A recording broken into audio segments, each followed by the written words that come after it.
Hello everyone, my name is Ankit Hari Goyal from Octave Events, and today I am going to talk about a mesmerizing place in the heartland of India, Gwalior, a city which has been known for its music and the musical gharana which has been one of the oldest in existence.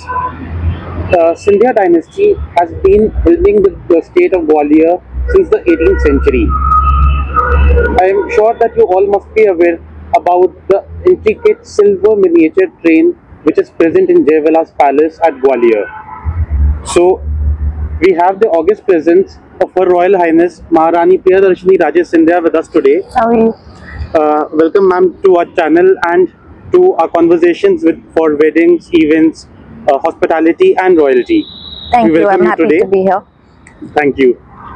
So, ma'am, to start with, I would like to know a little history about Scindia family, about your advent with the Scindia family, how you got into the culture post your marriage, and hospitality, which has been associated with the family since ages.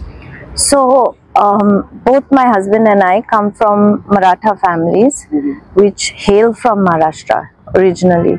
So, in the 18th century is when the Marathas became very prominent with Shivaji Maharaj, and then moving down to the Peshwa era, and then moving down into independent states. And in Madhya Pradesh itself, because even though the whole movement of Hindavi Swaraj began with Shivaji in Maharashtra, it eventually had to end with Delhi Fateh, you know, because that was where the Mughal emperor was sitting.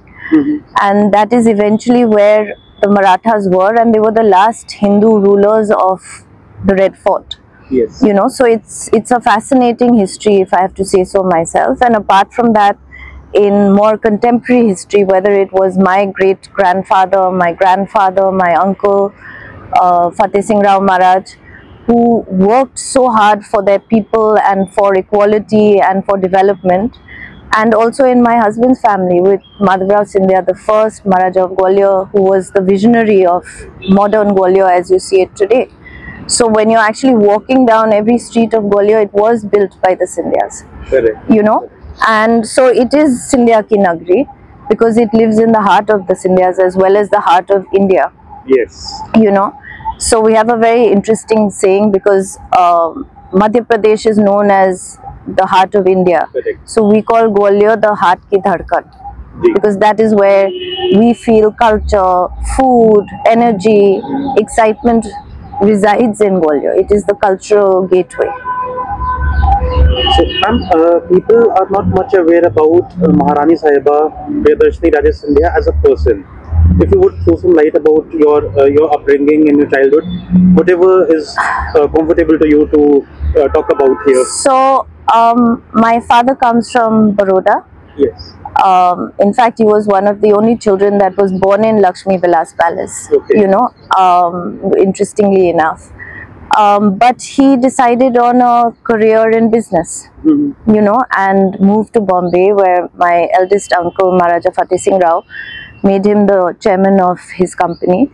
And so most of my upbringing I spent in Bombay. My schooling and all of that was also in Bombay. I was an avid tennis player. Yes. So that kept me quite busy and out of trouble. And of course we used to spend holidays in Baroda. My grandmother was there, so we'd go and see her. And then by 16 I met my husband, and then by 19 I was married to him, and he was also very young. Okay. So it was a much longer life, as I say, with you know, my married family, that now I've been with them longer than with my parents, you know.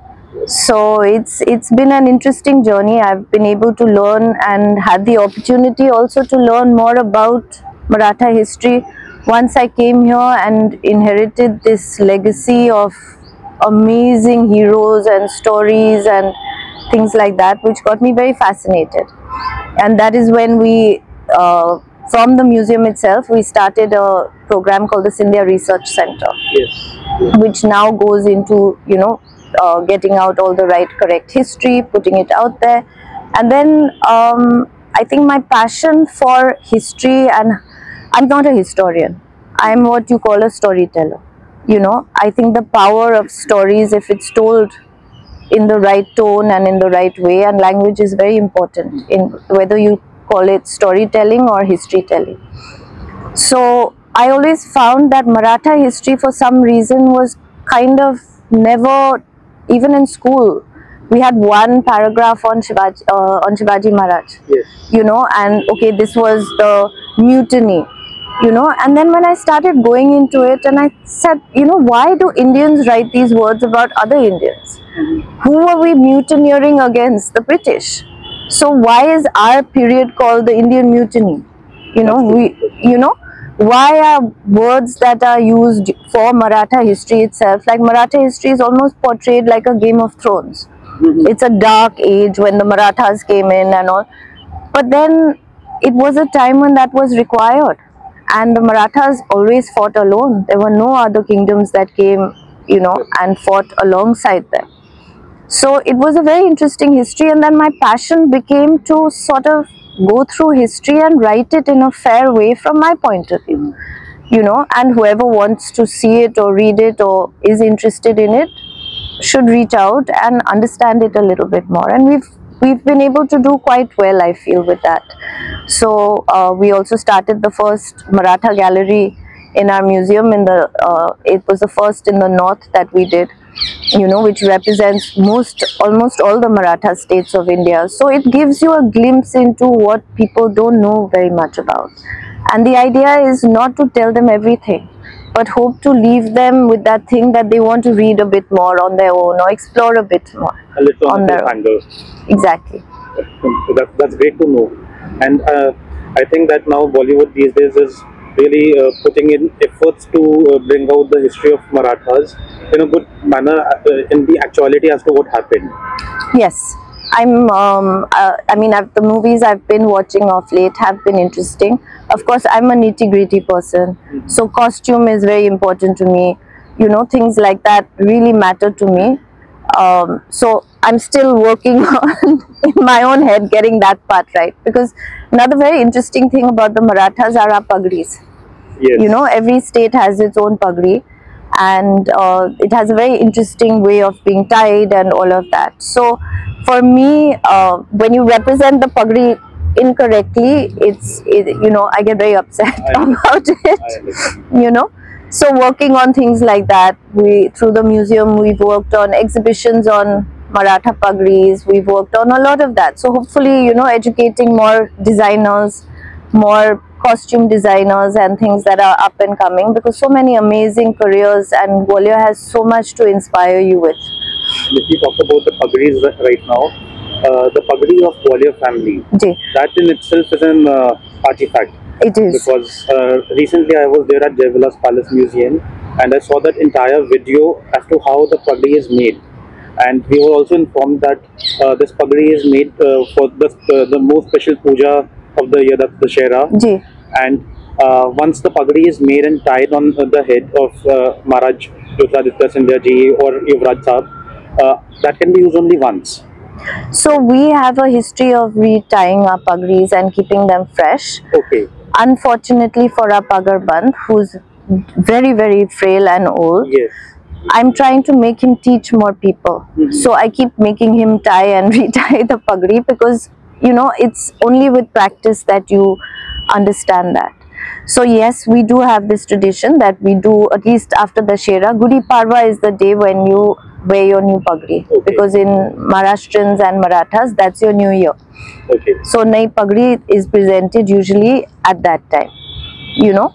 But the art of it, in fact, Rafiq ji, who works with us and has been working with us for generations as the official palace Maharaja's Pagarband, is so talented, in fact, that he can make any pagri. Oh, that's amazing. You know, and so many families have reached out to him to have their pagris made and things like that, that he's mastered the art of from Kolhapur to Gwalior. You know, amazing. And most families reach out to him to make at least their one main pagri, you know, every few years, because I mean, coming to Gwalior, and pagri is something that is done literally on your head. Yes. And then it's dried. Then again he has to, you know, make you try it, because it has to fit perfectly. And it's a very interesting pagri also, because it's got a thread at the bottom which keeps it in place, because you wear it while riding. You know, so how tight it is behind your neck, and whether it's staying on properly and all is part of the whole dressing experience for them as well. That's a very fascinating news thing to know today.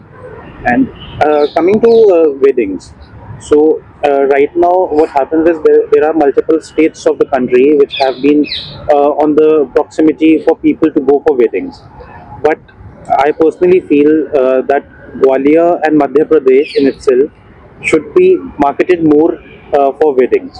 So what can we do about that? I think it's important for people to do a bit more research also through channels such as your own. Also be able to portray the beautiful palaces that Madhya Pradesh has to offer. And with Madhya Pradesh, the beauty of it is because of its location. We have so many clans that converge there. You know, whether you go to Bhopal and you have all that Bhopali history and tradition and khana and, you know, all of that. Whether you come to Gwalior and it's Maratha food and its local cuisines and, you know, street foods and things like that. Indore has its own also Maratha history of food. So food is also very important in this whole scale, because you have different foods in every city that you go to in MP. You will enjoy a different menu altogether, you know. Gwalior, like I said, at least for me, what our Gwalior table represents is Maratha food, is Madhya Pradesh food, you know, the local dals. We only use the local rice, which is the Kali Much rice, you know, and we have a lot of the local delicacies also, but we've also brought a lot of the Maratha delicacies onto the Gwalior table, even though it's in Madhya Pradesh. And of course, my grandmother-in-law, my mother-in-law and my mother are all Nepalese. So we have a lot of Nepalese dishes on our table as well. But I think that's why it's an interesting state, because you can have different functions in different states if you wanted to, of Madhya Pradesh, and you would get a different flavor everywhere you went, you know. So it's not restrictive in that. I mean, traditions, the way you greet each other, it's all different. Color is different, celebration is different. So, you know, as we were talking about, like the custom may be the same, the religion may be the same, but the kaidas are different.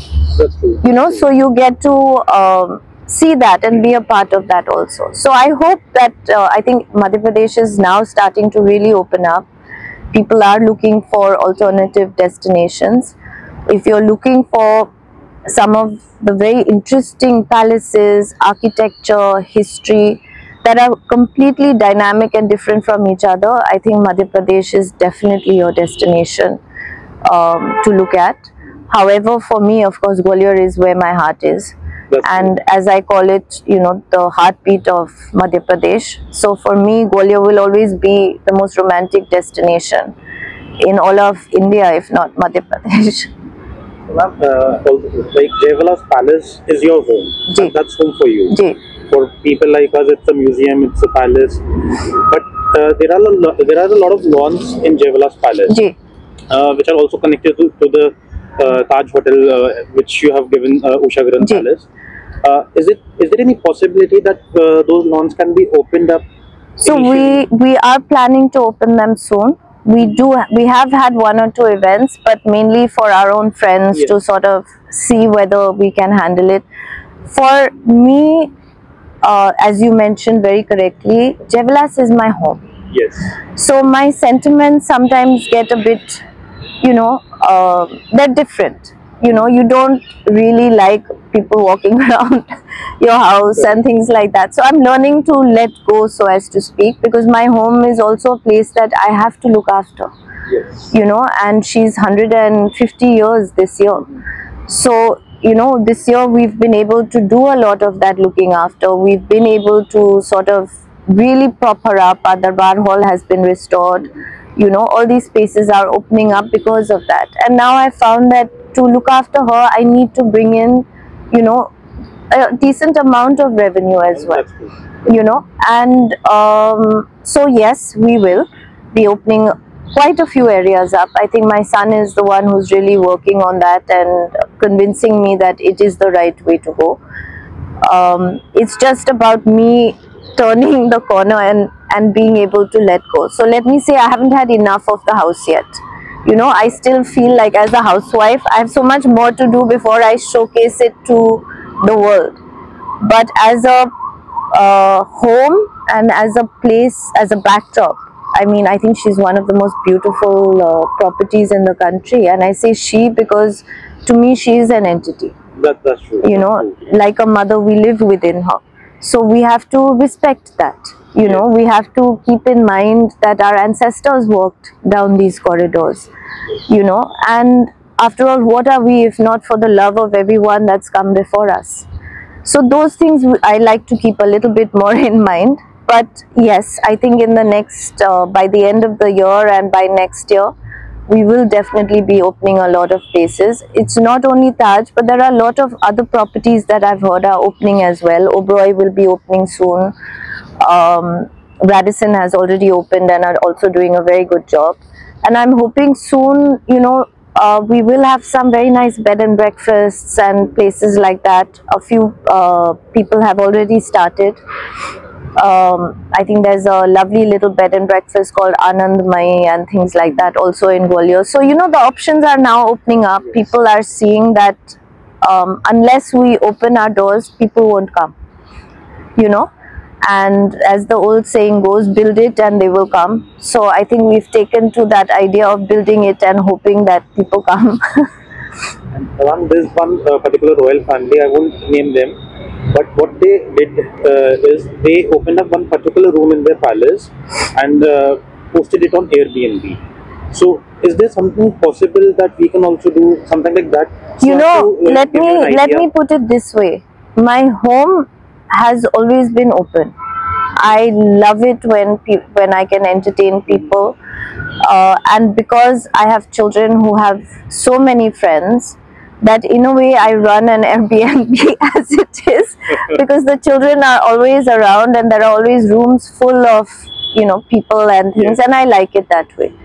So yes, we do have spaces and we are working on more spaces to sort of give out to people and things like that, because a lot of the children's friends now also want to come with their own families. Yes. You know, so then we don't want to stick, you know, we want to take more rooms and things like that.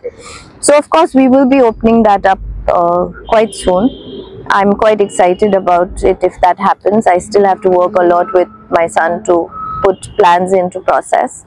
But they have been on my mind for a while, and hopefully by your next visit you'll have at least one room ready. We'll be definitely looking forward to that coming up soon. Yeah, but what we really are working on, if I may say, more than just rooms, is experiences. That's true. Because rooms are rentable. Yes. You know, if I can pay for a room, I can rent a room anywhere in the world. But it's the experience. It's the andaz, it's the ehsaas when you're there, it's how we make you feel, it's what you're eating, it's who you're talking to, who's looking after you at the time. I think that is what creates the magic that is Gwalior, you know, and being able to see it through our eyes and allowing us to curate those experiences for you is where the magic really happens. So although I have a little bit more questions in between, but to take this conversation in the flow, I would like to highlight the fact that the local artisans which you have you know, uplifted and at the Chhatris, we had this opportunity to have breakfast with the thecha, the parathas, the pakoras, and the Gwalior poha, which was a little different than the Indori poha.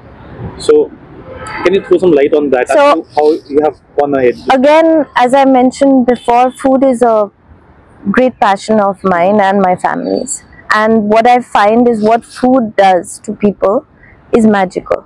Yes. You know, even if you put two people who don't like each other very much with a hot dal and a roti in front of them, they will make friends. Yes. Even if it's about saying that it's a memory, meri maa aise banati thi, or ye dal mein thoda khatta hai, or you know, you start bonding over something like food. In the old days, when it was time to eat, war had to be stopped. Your weapon was put down and you know, gave the respect to the time that you ate. So when and since I work so much on food, we wanted to create an experience for Gwalior people as well, not only for people from outside, but for Gwalior people as well, to be able to come in and enjoy breakfast. And actually that is the way we like having breakfast. So when our friends are over, that is the breakfast that is ordered. And to me, street food is what talks about the city, because in everyone's house, even if you make the same dal, it has its own flavor, right? But street food is what defines the actual, ये शहर में लोग तीखा खाते ज़्यादा या मीठा खाते ज़्यादा, या you get a sense of that. So for me, what was important is the point that we were able to bring all those amazing recipes together. You talk about the poha, for instance. Poha came with the Marathas to Madhya Pradesh. Okay. So the history goes back to the Marathas. So if you're saying Indori poha, you have to remember that Indore is also a Maratha state. That's true. And so it's so important there.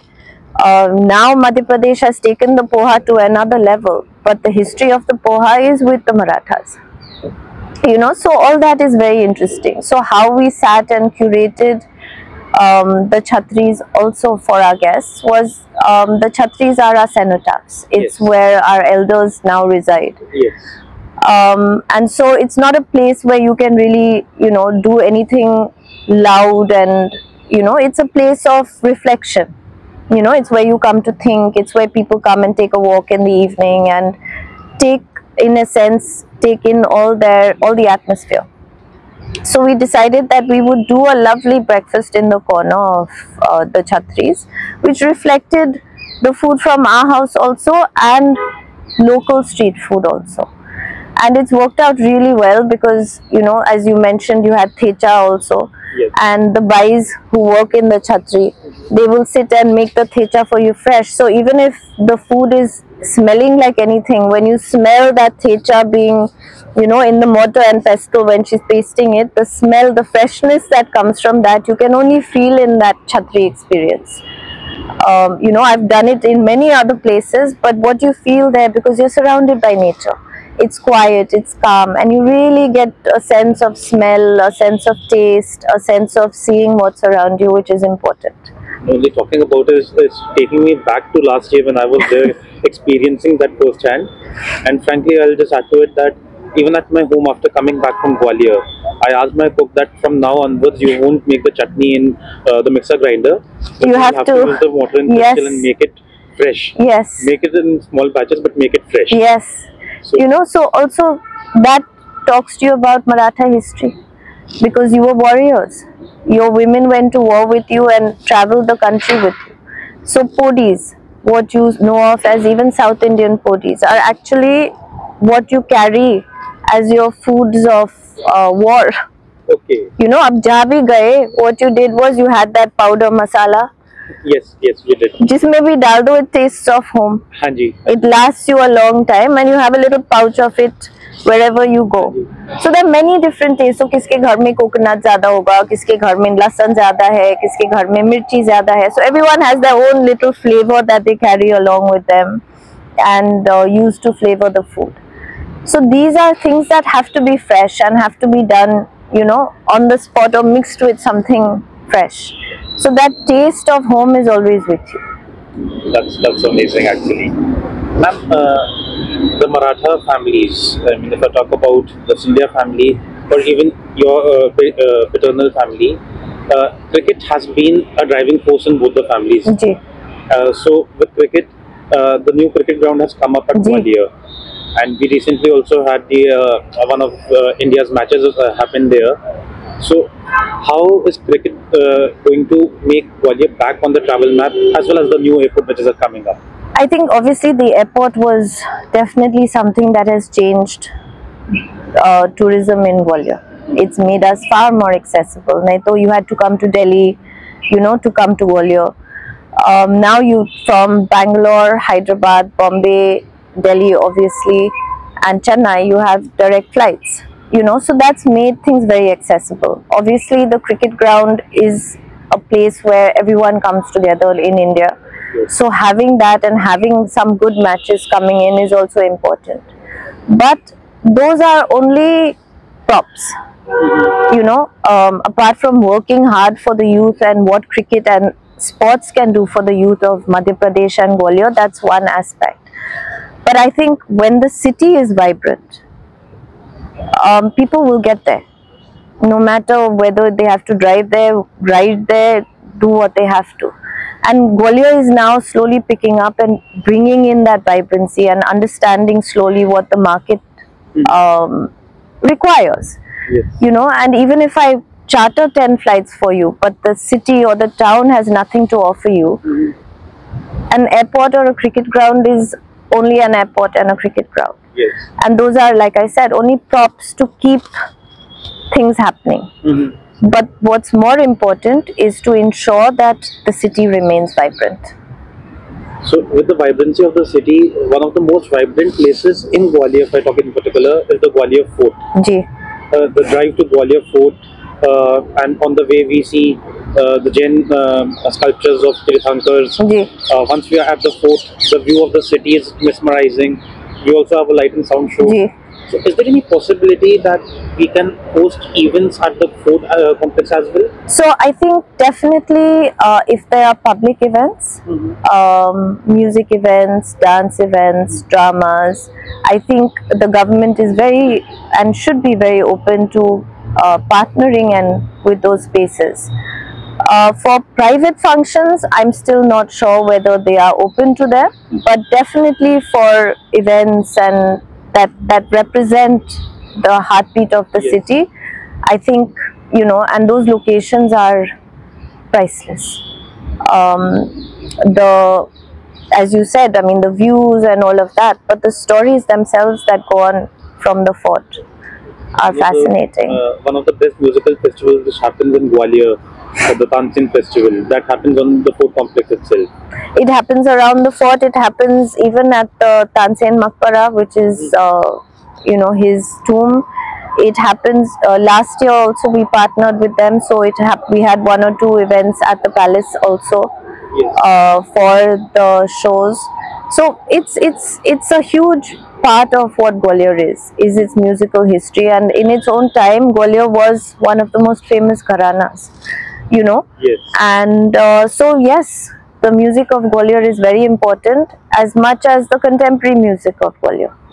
You know, there are some amazing kids when you come to Gwalior, you can meet them, who are doing some very interesting things in music, who are doing some very interesting things in fusion music as well. So it has a very rhythmic history of music, and I enjoy both sides of it, and I hope people come and enjoy both sides of it.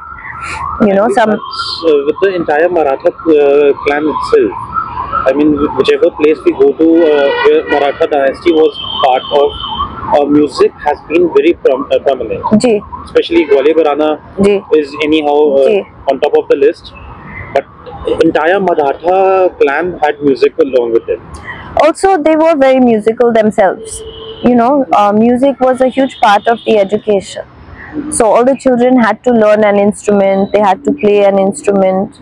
You know, I think it's only in my children's generation and maybe our generation that a lot of those kaidas sort of move to the side, and we, you know, move more into sports and things like that. But the qaida of music, as we know even scientifically, is proven to enhance the way your mind works. You know, and Marathas being warriors and being nomadic, I think they always needed to have some art and craft and culture always happening around them.